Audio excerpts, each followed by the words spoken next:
Hey folks, this is Joey the Turkish Mongoose coming at you from Sports Pricks. We are the pricks with the picks to kick your sports fix. Listen, if you call right now, doesn't get any hotter than this. Call right now. Free on a recorded message. We got the result of Eagles-Jaguars over there in the UK. We got the winner of Eagles-Jaguars right now. Call 555-8881. Free on a recorded message. They're playing over there in the UK. Across the Pacific, if you take the long way, we have inside information. We know who had some bad fish and chips last night. Listen, call us. Free on a recorded message. We got that winner for you. Last week, we went 54-1. The one we lost, high school game in Missouri. Little Stevie Atkinson couldn't play because of his bad report card. How could we know? But usually we know here at Sports Bricks headquarters. So call us right now, free on a recorded message. We'll give you that game. And as a bonus, only going to say this once. Call right now, free on a recorded message. We got the sex of Meghan Markle and Prince Harry's kid. We got the sex of that future prince, free on a recorded message. Call right now. And what's that? Oh, we got a bonus for you, folks. We got an extra bonus. We got a double bonus. We call it a double B here around Sports Bricks headquarters. Listen, call right now. We got the winner of every precinct, the voting results of every precinct across the United States for the midterm elections. Call right now. We're going to give you that free on a recorded message. Call right now, only at Sports Bricks. The following is a Just Green production brought to you by the Might Be News Network.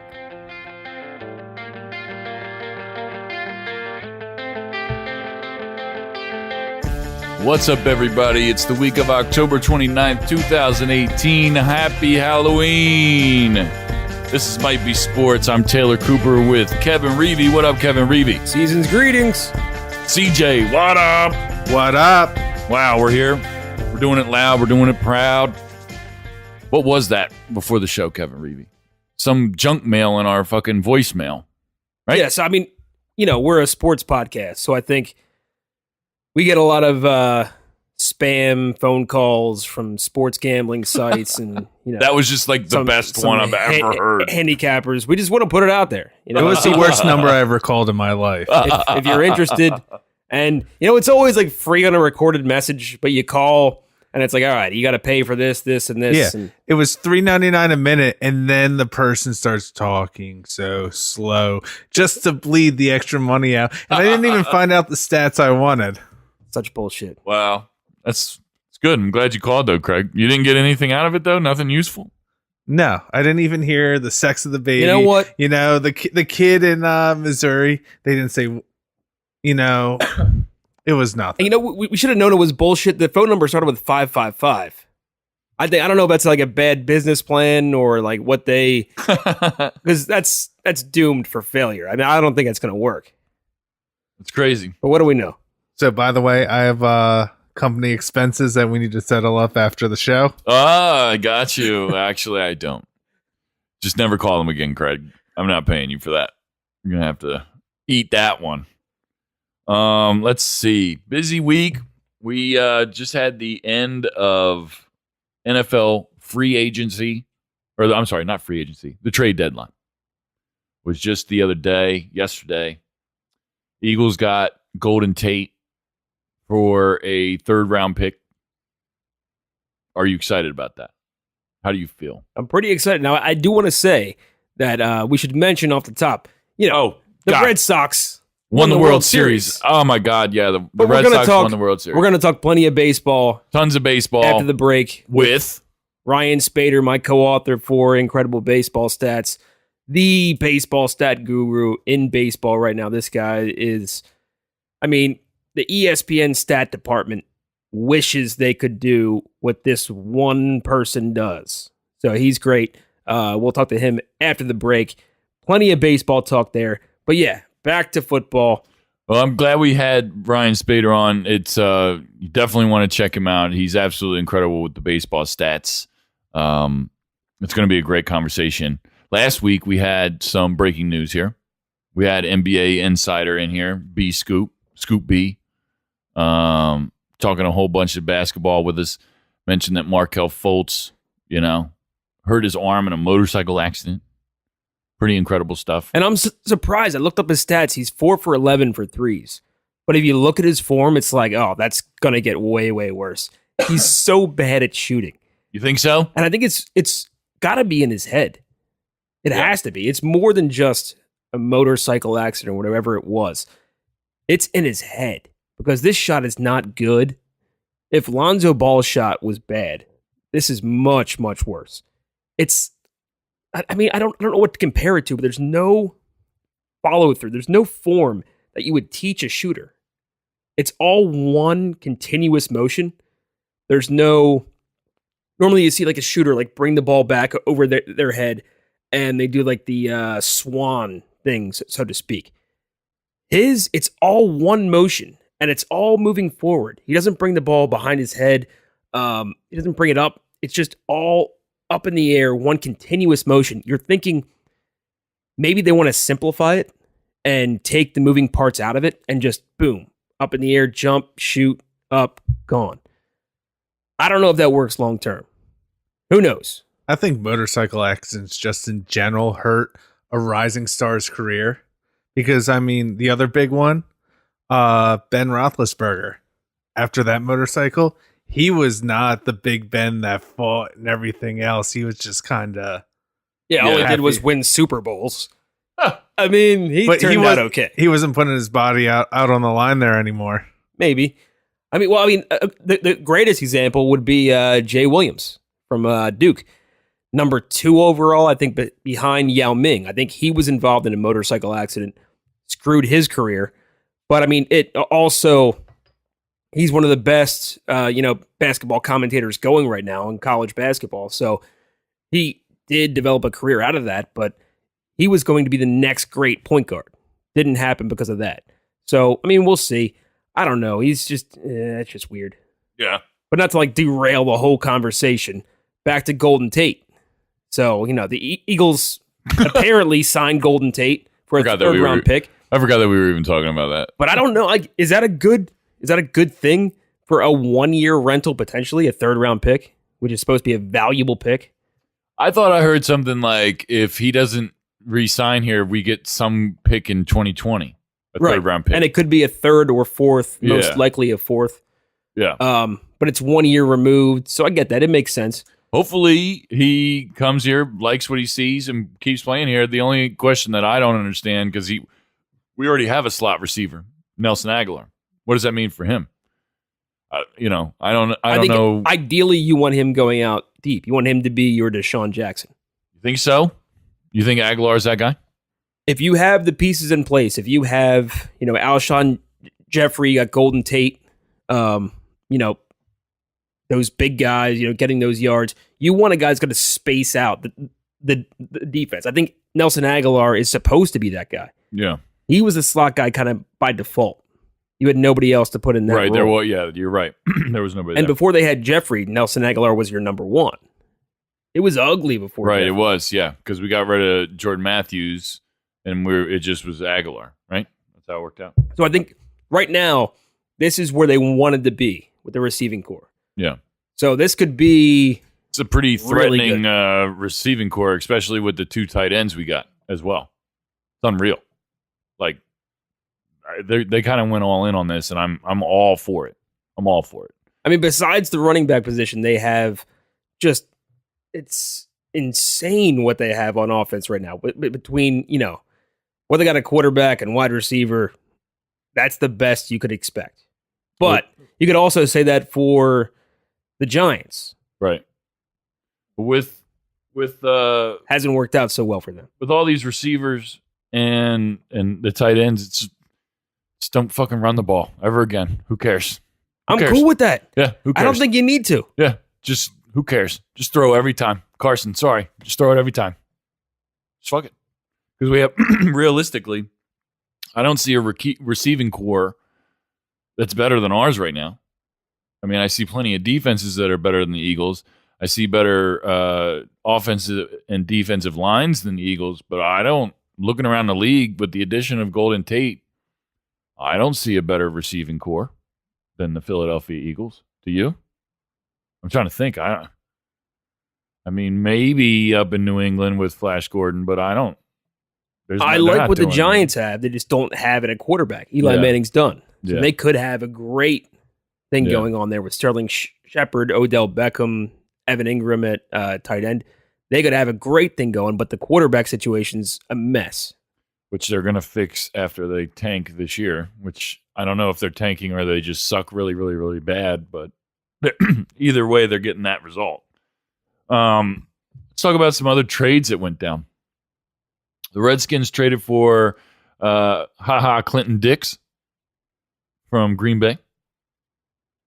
You know what would be great? I always thought, how Chad Johnson changed his name to Chad Ochocinco. Yeah. Clinton Dix should change his name to LOL Clinton Dix. That'd be amazing, right? That would be pretty amazing, actually. That'd be pretty awesome. I would love that. Yeah. LOL Clinton Dix. And it flows off the tongue. It's nice. This one's a big one. The Rams traded for Dante Fowler from Jacksonville. Dante Fowler Jr. He was a former number 3 overall pick. The Rams are already it's rolling. crazy. They're just rolling. And it doesn't really look like you can beat them without scoring 40-some points. Right? And right now, Vegas is putting out some insane bets. I don't know what the line is right now I heard it earlier today, for them to go undefeated. And it doesn't pay to bet against it. I mean, it's not certain to happen, but it's something like 3-1, which is outrageous because think of how many teams have gone undefeated in the history of the NFL. 2. Right now, they're somewhere around 3-1, 4-1, 5-1, whatever it is. It's pretty good odds. And it seems insane. Right. But they could do it. They could. I thought the Packers had a chance. They wouldn't let Aaron Rodgers back on the field. Yeah. They're really good. On both sides of the ball. On both sides. They're just nuts. But that's the one thing you don't know. Can Goff get it done in the playoffs? Right. That's why this is going to be so interesting once it gets to that point. Yeah. I don't know. I mean, they're looking at warm weather games at this point, which is opportune for them, obviously. If they get that home field advantage, that looks good for them, right? Super Bowl's in Atlanta this year, right? I think so. That sounds correct. So Yes. either dome or nice temperatures, most likely. So I don't know. That could work out for them. If I the hope not. Rams got a hold of an Odell Beckham, Oh my you God. imagine. Oh my God. Because they got a bunch of number 2s. They got Cooks, they got Kupp, Right. Robert Woods. Right. And what they're doing right now, every single one of these guys, I mean, Kupp has had, he might have set the last 2 games with a concussion, but they were all on pace for 1,000 yards. Right. So I don't know how many teams, this would be a great stat thing to look up, how many teams had 3 1,000-yard receivers in the history of the NFL. They'd be one of the few. They were absolutely on pace for that. And they might still be. Kupp's going to be back this week. They could still be on pace. Right. But if they had an Odell Beckham, a clear number 1, wow. Yeah. Ravens traded for Ty Montgomery from the Packers. I'm just going to run through a couple of these. Which, you know what? I want to say something about that one. All I was seeing on Twitter was everybody saying, Ty Montgomery's speed with that Ravens team could be amazing. People get a little too amped up over trades. And when's the last time you heard anyone talk about Ty Montgomery's speed? Or Ty Montgomery in general? In general, yeah. I barely know who he is, really. So I don't want to put too much into that deal. If we weren't talking about Ty Montgomery with the greatest quarterback of our generation, well, I guess that's not true with Tom Brady, but the greatest, let's say, talented quarterback of our generation, as far as the skill set goes, you might still disagree with me with Peyton Manning, but just go with me here. I'm thinking Ty Montgomery's not going to be that big of a deal in Baltimore. No. Not to derail your whole thing, but all right, continue. No, it's cool. This is a big one. Texans trade for Demaryius Thomas from Denver. I think that combo with what is his name? Guy down in Atlanta, the receiver. I don't remember. But Deshaun Watson's really good. I know that. What the hell is that guy's name? I'm forgetting it. See, whenever you can't think of a name and you challenge someone else to think of that name, 100% chance you can't think of that name. It instantly deletes from your brain once you go someone else. Yeah, that name. I knew. Right, and he's one of the best in the league, which is so frustrating. If you would have asked me 5 minutes ago, I could have probably told you. DeAndre Hopkins. Jeez, God. That's it. So that duo is going to be really nice for them, I think. You know? But, I mean, that being said, they just lost Will Fuller, so I kind of think those two guys kind of like trade places. You know, one's a little bit better than the other, but really... I wanted to ask you about the Amari Cooper trade to the Cowboys. They gave up a first round pick for Amari Cooper. Crazy, right? Would you rather him or Golden Tate? Shoot. Long term, I would want Amari Cooper. Yeah. Just because, I mean, he's younger. There's always been this stigma once a wide receiver hits 30 years old. Yeah. I don't think it's as true anymore as it used to be. It used to be insane. 30 years old, you're done. A bunch of guys, just once they hit that mark, done. So, I don't know. I think Amari Cooper's still young enough. He's a valuable guy. It's just, he's incredibly inconsistent. Drafted really high. Performed amazingly early on. But, nobody wants to talk fantasy football teams. But specifically, I drafted him pretty high last year. Garbage. Really bad year last year. And he was supposed to be one of the guys that would hit big time. I stopped checking my fantasy squad 3 weeks ago. There's just no point. I'm tanking. Yeah. I'm currently tanking. That's okay. That's what I'm doing. Once Fitzmagic was over, I had nothing. Yeah, the magic was done. Because auto draft got me Le'Veon Bell first round this year. Oh, nice. So I'm literally sitting on a fucking goose egg every week. It's ridiculous. I'm keeping him. I didn't drop him because why would I? I'm just going to start him as soon as he comes back and see if I can. I don't think he's coming back. I don't think so either. But yeah, I mean, so Amari Cooper, it's clear now that you have a year and a half of an example of a guy that is just not getting it done. But so you got Golden Tate, he's 30, and I'm guessing Amari Cooper's like 25. That might be the difference. Yeah, you'd want Amari Cooper, you'd want to control him. He'd be cheaper, I think, probably the long run over the next like 3-4 years. But Golden Tate, you know what you're getting from that guy. Even if he declines, yeah, you have a vet that's been around. I'm just so hyped to see him and Alshon Jeffrey together. Like, I think that's a great duo there, and obviously with Aguilar, right. Like if Aguilar can get back to where he was at a little bit from last year, I think they're set. But isn't it so weird that we're like not even factoring in the Cowboys, because we're not Cowboys fans. Obviously, we're anti-everything Cowboys, but we're legitimately arguing who's the better wide receiver, Amari Cooper or Golden Tate. Yeah. And the Cowboys gave up way more right than the Eagles gave up for Golden Tate. Yeah. Yeah, they did. That's insane. And that's why the owner probably shouldn't be the GM of your football team. Agreed. Let's do something a little different here. We've got, instead of looking back at NFL scores from last week, CJ's going to hook us up with a rundown of some games that are going to be happening this week, and we're going to guess the spread. We're going to call this Guess the Spread. So let me Did just you come up with that? Just now, on the fly. That's a great name. Boom. Tell me you have spreads. You don't have spreads? I do have spreads. Okay, good. But the website Revi gave me 3 links because the website was not available in my area. So now I'm on an Eastern European gambling website for the spreads. That is... They have the same spreads, right? Same thing? No? I mean, they have the NFL and they have spreads. So. Let's go with it. Guess the Eastern European spreads. That's what we're doing this week. Steelers, Ravens. Give us the spread, and then we'll guess who wins. Wait. I think it's more fun if we guess the spread, right? Guess the whole spread? Yeah, let's guess the spread. All right, I got... Steelers, Ravens. So where's the game at? We got to know where the game's at. So the second team has got to be where it's at. The Steelers at Ravens. I'm At guessing. Ravens. Okay. yeah, I Yeah, believe let's so. go with that. It doesn't say, but I believe this. Yeah, the From second what I team. know, is So the you at. second go team. first, then I'll go first on the next one. All right, so Steelers at Ravens. I'm going to go Steelers +3. I'm going to say Steelers -2 at the Ravens.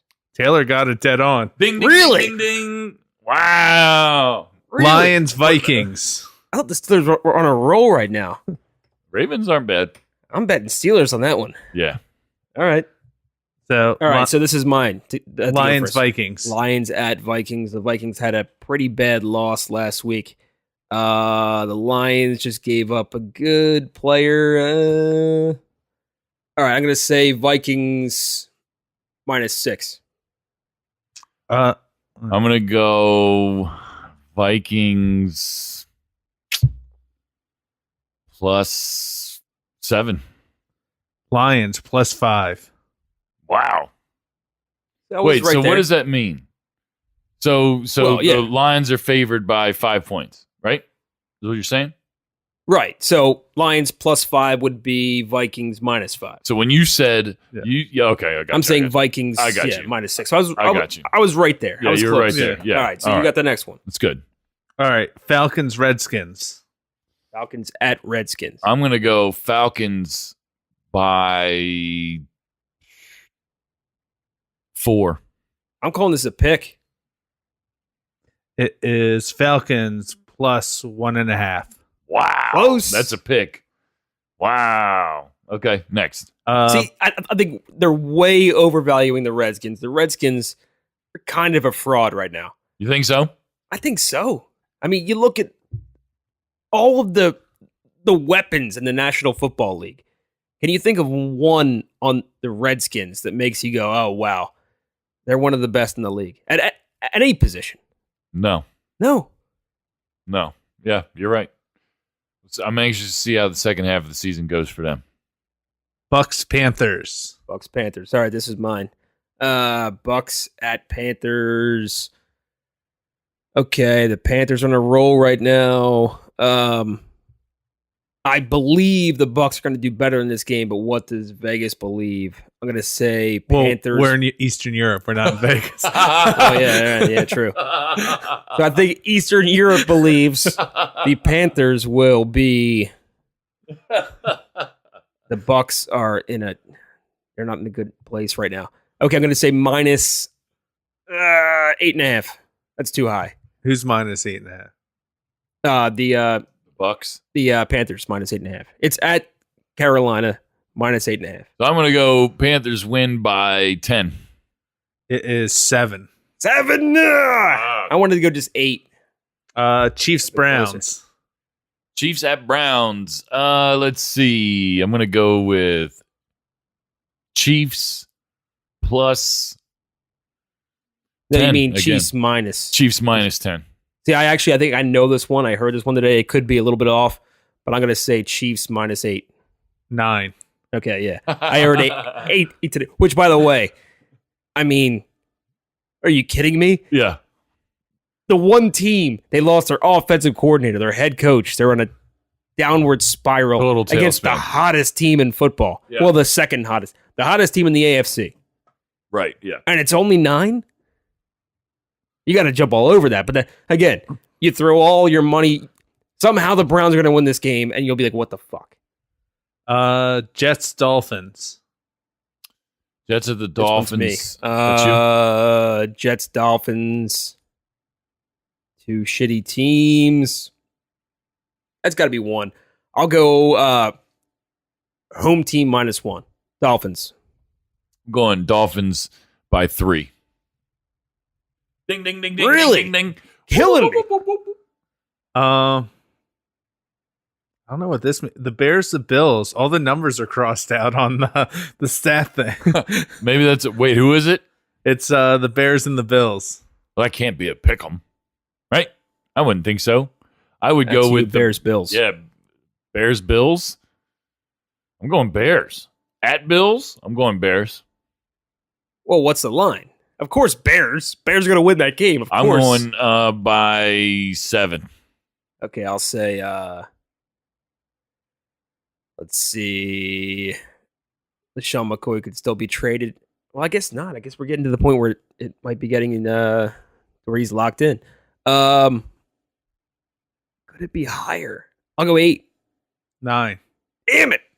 Wait, Close. does the trade deadline end on the 31st? Or is it the 30th? Is the trade deadline here gone? It's got to be the 31st. I'm not sure, I feel like it was the 30th. I feel like it's over. but that would be weird, right? Yeah, it might be the 30th. I think it's over. Why not end it on the 31st, though? It's the Yeah, last. like the last of the month. I don't know. It What- could be. What's next, Craig? Chargers Seahawks. That Oh, one's man. me. Seahawks, Chargers, both good teams. In Seattle, right? In Seattle. Okay, shoot. Depends. I think Chargers are going to get their starting running back. That being the assumption, I'm guessing Chargers. This could be a pick. I'm going to say Chargers -1. Ah, that's probably what I would go with too. But just to be interesting, I'm going to go Seahawks -1. It's 1. One which way? For the Chargers. Ah, got you. -1 Chargers? Yeah. +1 Chargers. Damn it. You got me. Did I get it? You got me again. Oh, I got it. Okay. Ah, Uh-oh. that's cool. Texans, I don't know shit about that. Texas Broncos. Texans at Broncos. No Yes. Demaryius Thomas. I'm going Texans all day. By let's see. I'm gonna go by 10. That's too much. I'll go 8. It's Texans by 1. What? This might not be updated. Yeah, it must Okay. not be. Really? I hope. I Wait. wonder if Demaryius Thomas will play this Where's the weekend. game? It's in Denver. Yes. Okay, that makes a difference. We didn't factor that in. Okay. Yeah, 10's stupid high, isn't it? I should- 10's a lot, and Houston's not as good as they were expected to be. Yeah, true. They're not. But yeah, I'm thinking that was pre-trade. Yeah, I would think so. That's gonna go up to at least 5. You think? It has to. What do you got next, Craig? Rams Saints. Ooh, that's a good game. Okay. At Saints. Oh man, this is a game. Wow, because all right, That's a so game. I'm going Saints +3 or by 3. I'll say that. all right, well, Saints by 3. you weren't supposed to go first. You Oh, cheated. I'm so sorry. you lose. You were like you were ahead of me by 3. Was I? I thought you got quite a few of them. I didn't get any of them. What? You No, nailed he's like 3 or been 4. close. So you lose your lead because you cheated. So now we're even. Since Rams at Saints. Yes. Shoot, Drew Brees like 16-1 touchdown to interceptions. He's going off, Goff man. is insane, as we talked about. Yeah. I'm gonna say, man, could it be? There's no. All right, I'm gonna nail this. I already got it done. This is Rams +1.5. Go. What do you got? No, what do you got? Oh, I said He said 3. Saints by 3. You got it dead on. 1.5. Wow. Called it. Wow. Sometimes you just nail it. You just got to feel for it. All right, so we got one more. 2 more. 2 more. All right, we'll fly Packers through these. Patriots. Packers at Patriots. I'm going Packers by 1. This is Patriots -3. It's Packers +6. All right, Titans Cowboys. all right. Titans Cowboys. Oh, who gives a shit? Titans by pick. 3. Pick. Yeah. Titans +6.5. Wow, really? Too much credit for the Cowboys. That's Are you crazy. kidding me? All right. So when we're gonna take a break. When we come back, we're gonna have an awesome interview with Ryan Spaeder. Talk a lot of baseball. We're gonna do a little baseball roundup at the end here, and then we're gonna come back with Go to the Week, and we're gonna get out of here. Be right back after this. Hey, it's Taylor Cooper. Co-host Kev. And I'm co-host Dan. I have to bring something up that's been bugging the shit out of me about your wedding. What? You've known me a long time, Yeah. all right? You've known both of us a long time. Long You've time. known We're on Kev a long time. Fucking radio show together. Yeah. We are your brothers. Correct. Why the fuck was I in the corner? Yo, Both of us. We were the furthest away from the bar. We were the furthest away from the food. It was like, I'm just going to put you guys in the corner because I don't want to see you. check out Might Be News on mbnnetwork.com. Also, SoundCloud and iTunes. New episodes every Monday.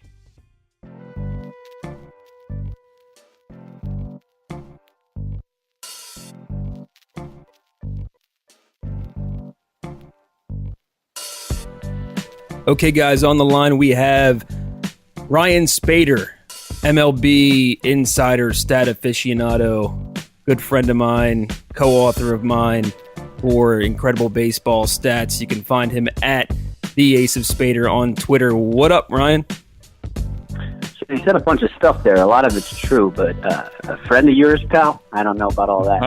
Jackass. Thanks for being on with us tonight. I appreciate you guys having me. Love So you, Kev. we wanted to have you on before. It was tough to make everything work out. We wanted to have you on before the baseball season was over, but we figured this is a good opportunity to get your thoughts on, what just transpired. The Red Sox, an amazing team. You were like the quintessential stat mind of our generation, man. Like, people want to know what you had to say about this kind of stuff. Like, put in perspective, if you can. I know it's a big question, but put in perspective what you can, like what the Red Sox just did. This team has really become, unfortunately to say, because, I think you, a lot of people, but you in particular, have referred to the Cubs in the past as, the lovable losers. But, the Red Sox were losers for some time themselves. And, now they just win championship after championship. The team's become what, the late 90s, early 2000s Yankees teams have been. At this point, you just expect them to win one like every 5 years, if not more frequently. They were absolutely incredible this season. I didn't watch too much of the postseason, but from what I saw, they just rolled through their competition. Were you expecting that most of this season? Is that what you kind of thought was going to happen? Nah, I got to be honest with you, since it's on record on my show. But I picked the Indians to win it. I thought they were the most complete postseason team. I did think the Red Sox would end up with the best record, so I guess a little parting gift there. But I thought the Indians really had a more complete postseason team, just given that postseason baseball is so different than regular season. But I think the Red Sox really showed their true colors in that they utilized their pitching the best way possible. We saw what Nathan Eovaldi did, even though that was the game that they lost. This guy came out through 90 pitches in a game in which he was supposed to start that very same day, because the game went past midnight. And he ended up throwing 90 pitches, and his last one on the night was 99, I believe. And then you saw them use Chris Sale out of the bullpen in the finale. And Sale actually became just the fifth pitcher ever to open game one as the starter and to finish the final game of the series as a reliever. And you got Sale in 18, Bumgarner with the Giants in 14, Allie Reynolds with the Yankees in 53, Walter Johnson with the Senators in 24, and then back to the Red Sox, Smokey Joe Wood, 1912. See, that's why we got you. You know all these things. It's amazing. You put it all in perspective. It's great. So what do you think? Mookie Betts, AL MVP? Yeah, I think he takes it home for Boston. I think the fact that Trout missed some time is going to hurt him. But, the stuff we saw him do is just absolutely ridiculous. He's the first Red Sox to have at least 10 WAR since Rico Petrocelli in 1969. And then the only other Red Sox to do so as position players are Carl Yastrzemski did it twice, Teddy Ballgame did it 3 times, and then Tris Speaker back in that daggone 1912 season. He did it then. See, you didn't even know I was going to ask about Mookie Betts. That's the best part. You just have this stuff on the top of your mind. That's great. That's incredible. Who do you think? This is a little postseason question here. Free agency. As far as the Phillies are concerned, where do you think they're going to go? Do we think Manny Machado, Bryce Harper, both? Because Vegas has them favored for to both. Both guys. Yeah. Not saying they're going to get both, but for each one individually, they're the top dog. They're the top dog. What do you think about that? Yeah, I saw that. I think they're 3-2 to get Machado and 1-1 to get Bryce Harper. It's pretty remarkable that, if you were going to bet on them to not get either one of those guys, you'd be looking at plus money, which is ridiculous. And not just plus money, but, you're talking laying down 50 to win like 125 or so. So I think they're definitely going to land one of them. It really just depends where Clintack wants to go, because you're going to see Mike Trout most likely become a free agent in 2020. And, they got Rhys Hoskins out there in left field, and he belongs at first base. They, started shifting him to first base at the end of last season and then moving Santana to third. So that could be indicative of possibly a Harper signing, trying to get guys used to playing new positions, getting Hoskins back where he belongs. I think they're going to end up signing Harper, see what they can do with the outfield that they have to include Harper, and then go after Trout come the time. I mean, Mike Trout is he is like your quintessential Philly guy. He's got season tickets to Eagles games. He grew up in Millville, which is 40 minutes from Philadelphia. I drive past it every time I'm going to Seattle City. Sure, I think he. Not to put words in the guy's mouth, but I think he wants to be here. I mean, who doesn't want to play for the team that they grew up watching? And I mean, he's on the complete opposite coast, away from his family. He's playing for a team that's really been awful. And, they've tried to build around him with a guy like Ohtani, and, they tried with Pujols, but that didn't work out. And I think we're going to see it's like George Costanza's wet dream. I think, there's a real chance that you could see Bryce Harper and Mike Trout in the same outfield. That'd be incredible, especially if they're playing at Citizens Bank Park. I mean, that'd be just outrageous. So, I mean, I don't know if you, I'm hitting you with this out of nowhere, but do you have any like dark horse candidates coming up, like free agents that might have a big impact that maybe nobody's talking about? Right now, it's all Machado, it's all Harper. Is there anybody you have in mind that might have a big impact next year no one's talking about? Well, just because of the quality of free agent that's available, I think one guy that I would give a good look, and unfortunately, I don't think it's going to be somebody the Phillies give a look, just given the talent they have coming through the system at the position. But I think Patrick Corbin. I think he's going to do some big things for a team next year. He had just his third season ever with at least 30 starts last year. And he had two of those seasons. He was an all-star. The first one in 2013, when he was just 23 years old. And the last one, of course, in 18. And 18 was by far his best season. I mean, you saw a career low in ERA at 3.15. His FIP, fielder independent pitching, was even better than that at 2.47, which is a little indicative of a poor defense behind him, which you wouldn't really expect from the D-backs, but from a guy who gets a lot of ground balls, versus the strong outfield that they had. He over 11 strikeouts per 9 innings with 246 and 200 innings. I think that he is going to potentially command a $100 million contract when all is said and done. And the pitching kind of thins out. But I think he will be a big impact guy, somebody who, he's going to be a top free agent, but he's not somebody you're going to mention in the same breath as a Manny Machado or Bryce Harper. And how old is he? Off the top of your Corbin? head? Yeah. Yeah, he'll be 28 or 28 or 29 next year. I can't remember. That's a good Oh, range. you know what? I lied. Right I can remember. I lied because he's born on the exact same day as me. July 19th, 1989. So you're getting there. Like I said, once you hit 30, we're the same age. You're 29 now, so yeah, we're obviously we're a different generation, you might say. But once you hit 30, same age. Nope. That's how it works. That's just math. You should know this. You're a math guy. Back to the Phillies a little bit. Were you impressed or discouraged by what you saw with Gabe Kapler this year? I was impressed with. Go ahead. I'm sorry. Oh no. You're fine. Go ahead. Yeah, I was impressed with Gabe. Early going, he caught his lumps.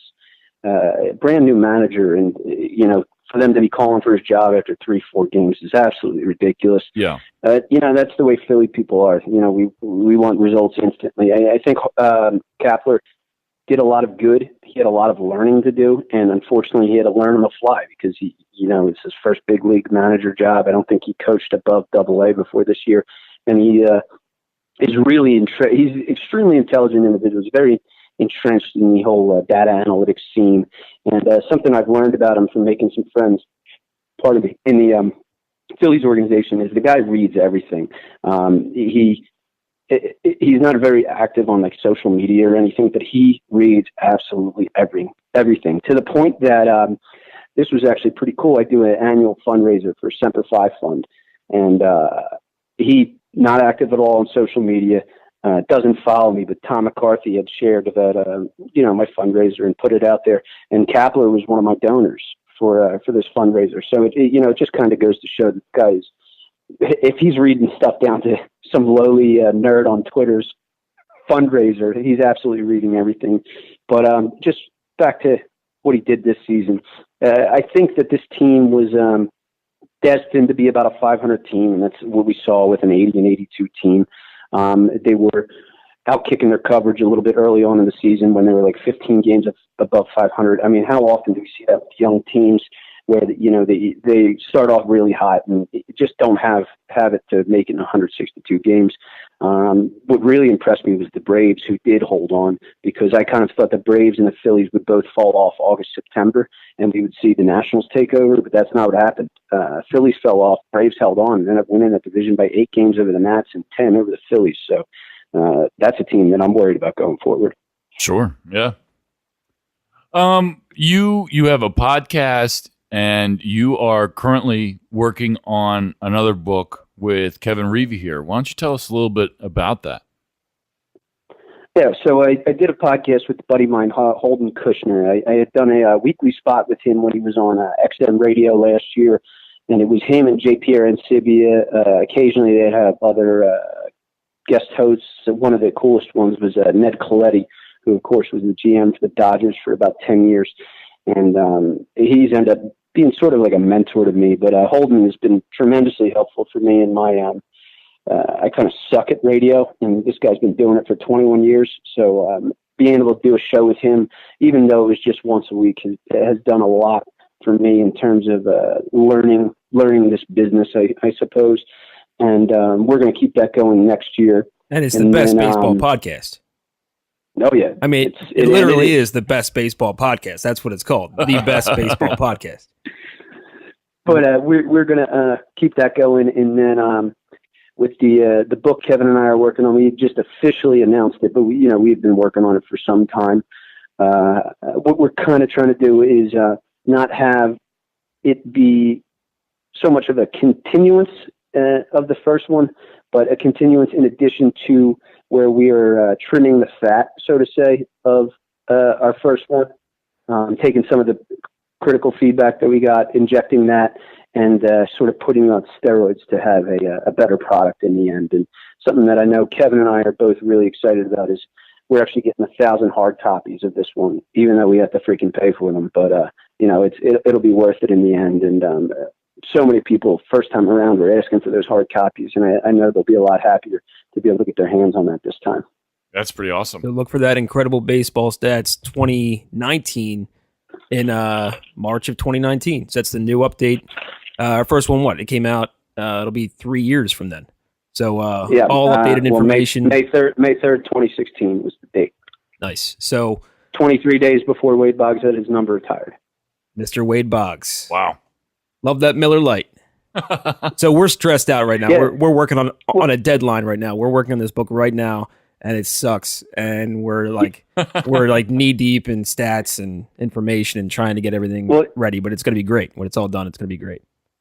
It's funny that you say that because the Miller Lite thing. Because here I'm working on this book right now, and I had no intentions of having any beers tonight. But then I knew I was going to do some radio here with Kev, and I was like, oh shit, I better grab a Miller Lite, I guess, but I got to talk to this asshole. Well, we're drinking Miller Lite High Life over here, so it's all the same. We're in the family. I have one more question for you. Clayton Kershaw, is he officially to you just a bad postseason pitcher or overrated? What do you think about him in the postseason? And let me add to that. Can he be considered the greatest pitcher of all time without the postseason success? Go. All right. Well, Kevin's question first. I will say I don't think he's the greatest of all time, but he's definitely a top 5 for me already. I just don't think anybody's going to surpass Pedro Martinez in my mind, given what he did in the era that he did. Walter Johnson. I mean, even when you consider the era in which he played, he's head and shoulders above his peers and across baseball history. But one of the best of all time, absolutely. As far as Kershaw in the postseason, I mean, it's an enigma. These starts are anomalies in comparison to the rest of his career, and I don't think that we will remember Clayton Kershaw for his postseason woes. Similarly to how, if I brought up Randy Johnson and him in the postseason, you guys would probably default to the co-MVP with Schilling, also belongs in the Hall of Fame, in 2001. But people don't realize Johnson had a worse start to his postseason career than Clayton Kershaw did. And, we don't remember him for that. So I think that Kershaw has plenty of time to make up for this. It's the Dodgers face an interesting decision whether or not they're going to exercise this option I think it's actually up to Kershaw. So it'll be interesting to see what happens. I think Kershaw it is up to him now that I think about it, but I think he'll stay with LA, and I hope he can get this, I guess monkey off his back, so to say, because it really is kind of a hindrance when it comes to writers and fans considering him among the greats of all time, even though I really don't think it should, given all the great things that he's done in the regular season. I think it's like at this point, it's almost like just a media frenzy with him. I mean, every postseason, I feel like it's just that's the natural question mark. Certainly, when it comes to the Dodgers' performance, is Clayton Kershaw is he going to be as good as he was during the regular season or not? And it seems like at this point, it's the majority not. But it's just a shame because, like you said, I mean, just raw talent. Guy is unbelievable. And then it just it dwindles off in the postseason when they need him the most. And it's tough to watch because I root for him. I want him to do good because good pitchers are obviously one of the best things to watch about baseball, in my opinion. But it's just tough to see that for him. Yeah, I couldn't agree more, and I think that maybe a little bit of it is in his head at this point, because you've come to, not you in particular, not even me, but people have come to expect him to fail in the postseason, and it's kind of like with a little kid. If you tell a little kid he's bad over and over again, he's going to eventually think he is. Well, not to compare Kershaw to a toddler, but at this point, it's like, they're telling him he chokes in the postseason over and over again. It's going to get in his head. It's going to be something he's going to think about on the mound, whether he wants to or not. You know what I mean? Yeah. I guess we'll have to see where it goes. What do you think? I know obviously the season just ended, and we touched on Philly's free agency. With either one of those potential free agent pickups, would you put them in the playoffs? Do you think next year? Obviously, it's early to tell, but if they get one of those guys, do you think that's enough of an improvement to push them over the edge? So I'll give you 2 answers to this question. First, I would think it is, because I think they're going to see tremendous amount of improvement from some of their young guys. Rhys Hoskins, I expect him to break out a little more from his, quote unquote down season, if you can even call it that. I mean, the guy had an OPS nearly 40% above league average. Kingery is not going to be as terrible as he was. I think he's a stud in the making. Chase Utley light, if you will. I think he had a hard time going from position to position. And then I think you're going to see continued improvement from their starters. And having said that, I think that they're going to make even bigger moves than that. I wouldn't be surprised to see the Phillies go for a Craig Kimbrell or an Andrew Miller to shore up that bullpen. And then maybe even a guy, if you say they go for Harper, maybe even like a Josh Donaldson or something to fill out that third base. So, I mean, if they make all these ads, like, who are they getting rid of? Do you see Marquel Franco, is he gone? I mean, if you make all these moves, especially if you get Donaldson, where's there room for these guys? So, I think I'd probably move Franco for a bullpen piece or something. He had a really good season last year overall, especially compared to what you've come to expect from him. But you'd sell high on him, right? he- I mean, it just seems like you'd sell high. I don't know if just personally speaking, I don't believe in Franco as much as his numbers this season would lead you to believe. Well, I agree with you. And that's, I'm selling high on him. Right. I'm with you. That's why, you know what, we think the same. That's why, we make a good combo. We write good books. It's what we do. Yeah. Hey, do you ever hear that saying, great minds think alike? Damn right. No, it's bullshit. Average minds think alike, and that's what we are. Where can people, real quick, where can people find you on say, Twitter, social media? Where can people find your podcast? So you can find me on Pornhub no, I'm just kidding. I'm at But you can. Twitter I mean, you really could. at the at the Ace of Spader. Sorry, I hope my mother doesn't hear this. TheAceofSpaeder. I've got a Facebook page for my Twitter and for my podcast. It's just everything is Best Baseball Pod. Holden and I do a Patreon for the podcast. I've written for NBC Sports and the Sporting News and Buffalo News, so I got stuff from that out there. I've got my website, theaceofspader.com, is still kind of under construction and kind of at a standstill until Kevin and I finish this book, because it's been consuming a great deal of my time when I'm not doing the Marine thing. So I haven't been sleeping very much, and once we get through this, I'll probably hit the grind on that and try to have it ready for next season. Sounds great. Well, I can't wait to hear more about the book as we get closer. And I'd love to get you back on the show to talk some more baseball when we get closer to the season again as well. Thank you so much for being on with us tonight.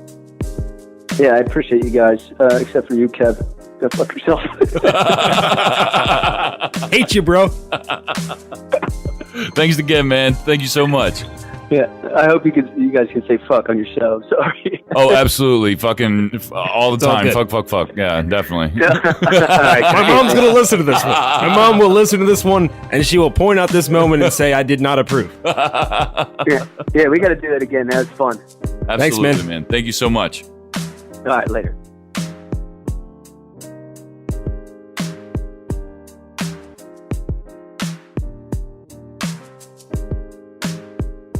All right. That was absolutely incredible. Ryan Spaeder. Check him out. All over the place. Baseball. That was the baseball roundup. Finished the season. You know what I mean? The guy's a Rain Man of baseball stats. It's pretty incredible stuff. And it's through his whole family, too. I mean, his dad, his grandfather. It's incredible. He's got the pedigree. It's weird. You hang out with this guy, all he does, you'll just name a player, a team, anything. He's got stats for you. Oh, it's crazy. It's a little annoying. He's going back to the early 1900s and shit. That's pretty crazy. Yo, let's do the goat of the week. The greatest of all time Of the week? Who do you got this week? I got Drew Brees. You know what? Because he made a mistake this week.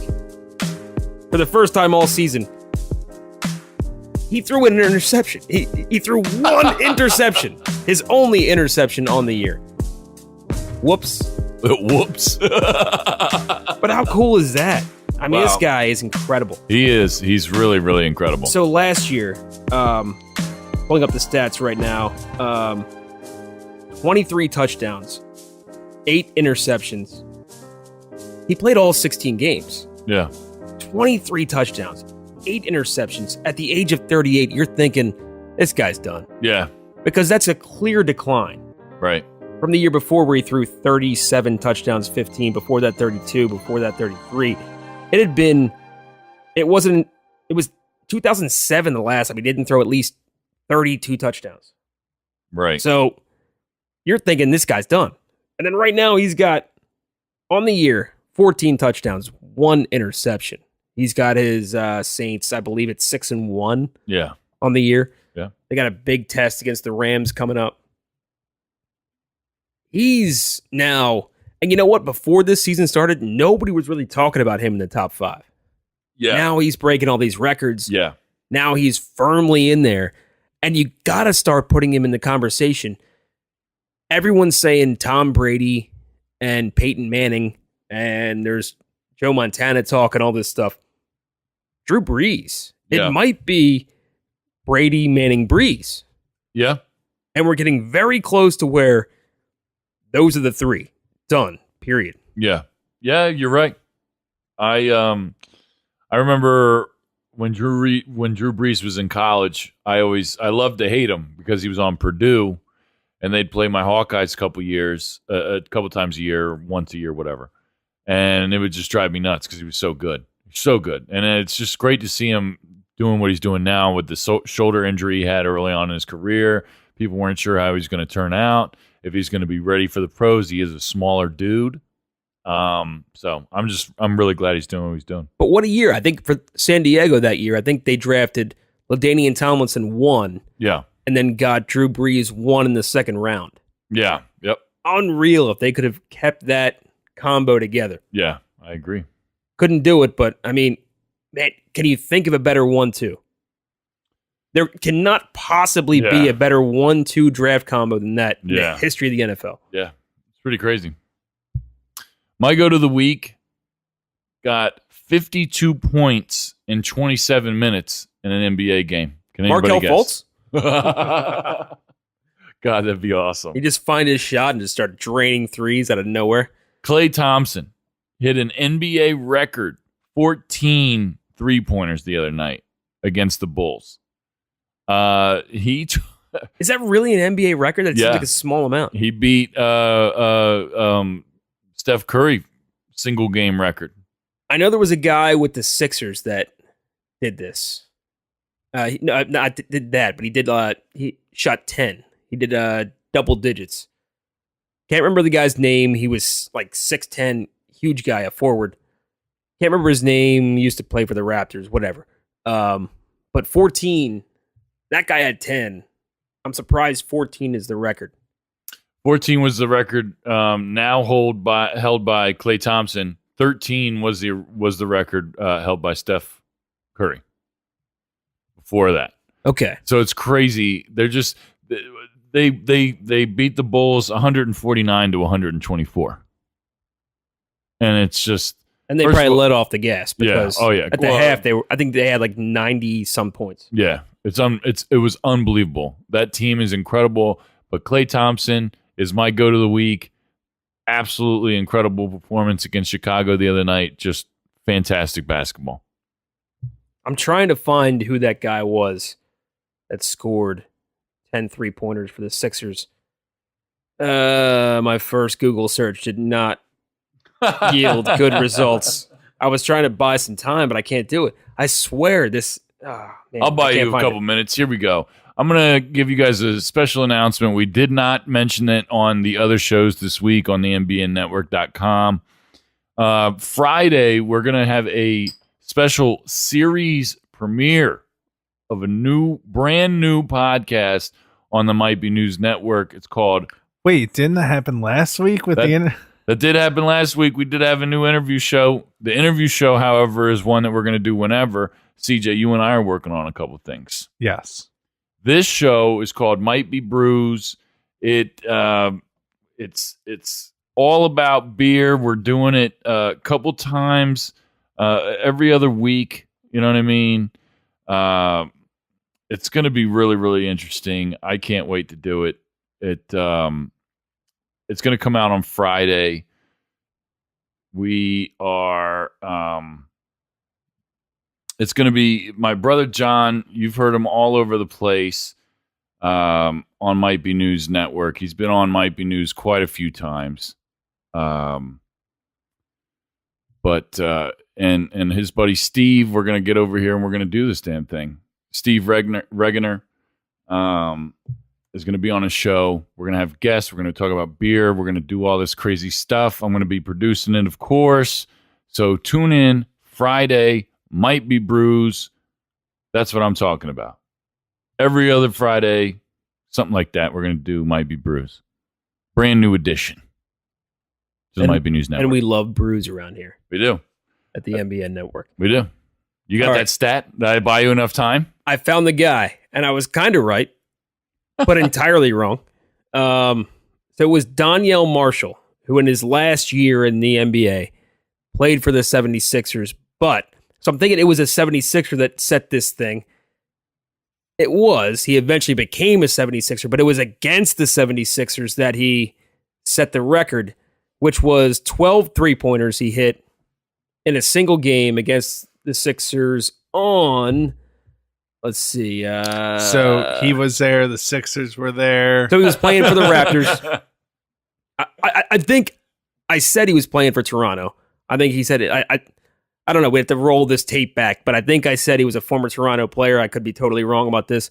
But yeah, so Danielle Marshall on March 13, 2005 hit 12 three-pointers against the 76ers. I remember watching that game, and I guess over time, I conflated that with him eventually being on the team, and I thought, he hit those 12 with the Sixers. But there you go. 12 three-pointers, Danielle Marshall.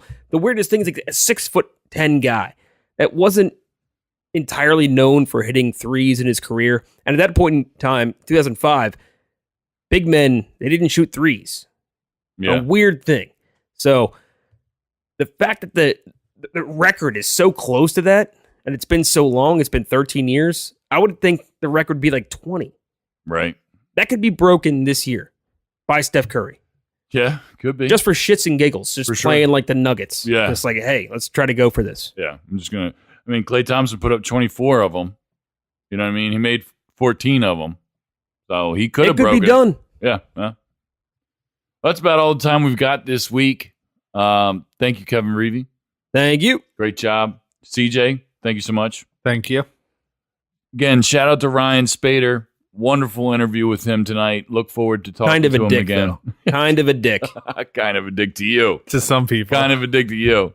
Also, again, listen to Might Be Brews on Friday. We're going to get a day off. I need a day off. I need to play a bunch of Red Dead Redemption. But Friday, we got... You may have a problem. I may I'm have a sure problem. I have a Novak problem. can get you into rehab for it. Nerd. Might Be Brews on Friday with John and Steve. Everybody have a great rest of your week. Talk to you guys next week.